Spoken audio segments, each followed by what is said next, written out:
want you to understand the concept of what this Joker did in Buffalo, New York. He writes a manifesto, allegedly. He comes from somewhere 200 miles to some random neighborhood to a grocery store and let off as soon as he gets to the parking lot. As soon as he gets out the car, he starts letting off, laying people down. Understand what's going on, man. Now this is fake outrage talking about gun control, this, that, and the other. You hear the same old conversation every time. Notice this, notice this formula that they use. Remember the Asian bill? A couple random shootings from one joker traveling, and they got an Asian bill. My question, will we get some type of bill for the Moors to protect them from this type of violence, domestic terrorism? You understand what I'm saying? You got a lady in Georgia, the DA in Georgia, she wants to lock up all the gangs and stuff like that. But what about the Ku Klux Klan gang, the white supremacists? Are you going to lock them up? Are you going after them? Do you have that outrage? Maybe this will remind you who the real enemy is. Have you focused in? Now you want to take the guns of people who are innocent. Make it harder for innocent people to protect themselves and their families by more restrictive gun control. This joker already gave you his sign that he was half out of his mind when a letter was discovered in his high school, whatever. They had these little letters to say, what is your future like, you write.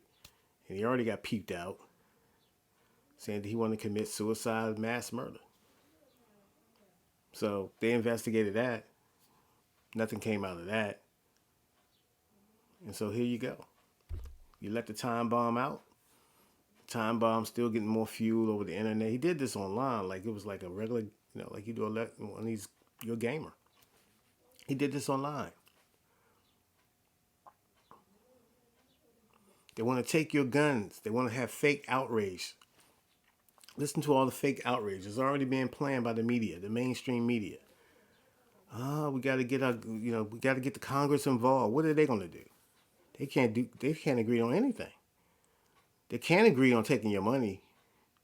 They sent $40 billion to Ukraine for military aid. I agree with humanitarian aid. Military aid, that $40 billion maybe should have been spent here, for prevention of this type of stuff. And you have another mass shooting today in a church out in California. But we're sending $40 billion to Europe.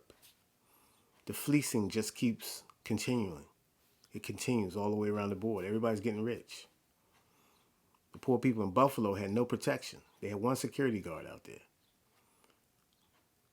trying to take on a maniac with an assault rifle who's just shooting elderly women, people of color in the store. One lady said she had to run into the deli to get an escape exit. Her cousin or family member had to go into the freezer to lock that. This joker comes out, not a scratch on him. Nothing. Taken in peacefully. They give me a story, he put a gun to his neck, we was able to talk him down. Why? Let him blow his head off. Give that dude to the streets, man, of Buffalo. Give him to the streets. You can already hear him talking about, calm down. People just be calm. Marching doesn't do anything, man. You have to protect yourself. And what they're trying to do is take your guns. These people are armed. They're doing it. They're going out and doing it. You can see it. Back-to-back days. They want you to keep marching and be distracted, singing songs and hymns and visuals. Get you some guns, man. This week, go out there and buy you some guns. Do whatever you have to do in your state to purchase your gun and protect yourself and your family. Because the government don't care about you. They had this joker. They had him. He wanted to get caught. And they let him go. They let little Johnny go. Little Amy. Little Bobby. little beaver, whatever they want to call him. And look what he did. 200 miles from where he resides, come up in some random neighborhood where the black folks at, the Moors. I don't even like using the word black, because that's not a nationality. I'm going to use the proper language, the Moors. He was looking for Moors to kill. This is all in prophecy, okay? The Joker gave you his outcry on that high school letter, and you let him out. You investigated. No harm, no foul. So how you going to cover this up now? So now you got to do damage control from when you had this Joker and you put him back in the public. All because, you know, you got to keep up that control, that racial, status quo, so to speak. And black folks, first of all, you need to stop calling yourself black. First of all, you need to stop looking for civil rights. You need to start looking at constitutional rights, because that's where the real meat and potatoes are at. Civil rights, there's too many jokers and jumped into that and hijacked that. Learn about your constitutional rights, especially when on weaponry, your guns and this, that, and the other, because they got guns and ammo. And they don't have no problem shooting you, as you can see. Rest in peace to all the people that lost their lives in that terrible tragedy. God bless the dead. But there should be some ramifications that should reverberate through this investigation. And I'm pretty sure he wasn't alone in this.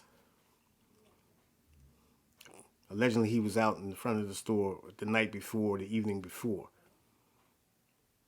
But yet the Moors are telling us to check in. If I'm new in your neighborhood, who you check in with? You know what I mean? How come this joker didn't get his temperature checked? One man, I think, had some conversation with him, but he didn't show his face. The gunman didn't show his face card then. He was talking and, had a chit chat or whatever.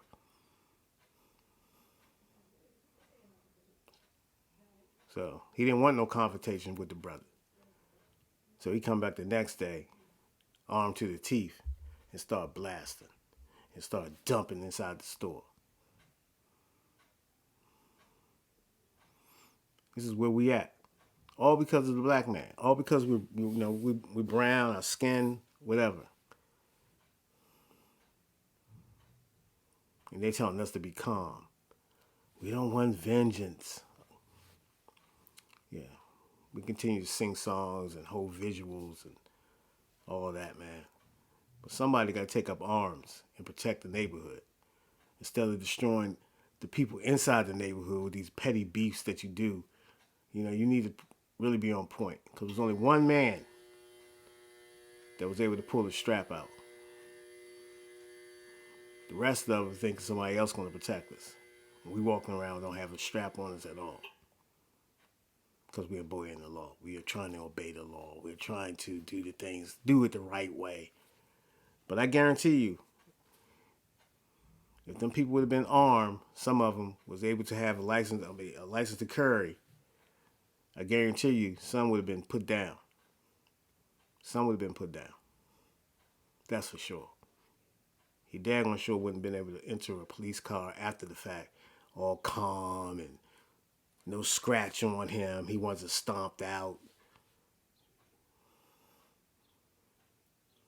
We're too docile of a people. We're too forgiving. You know what I mean? But we are resilient. But we're going to get vengeance some kind of way. It's just going to happen. We want our vengeance. Peace.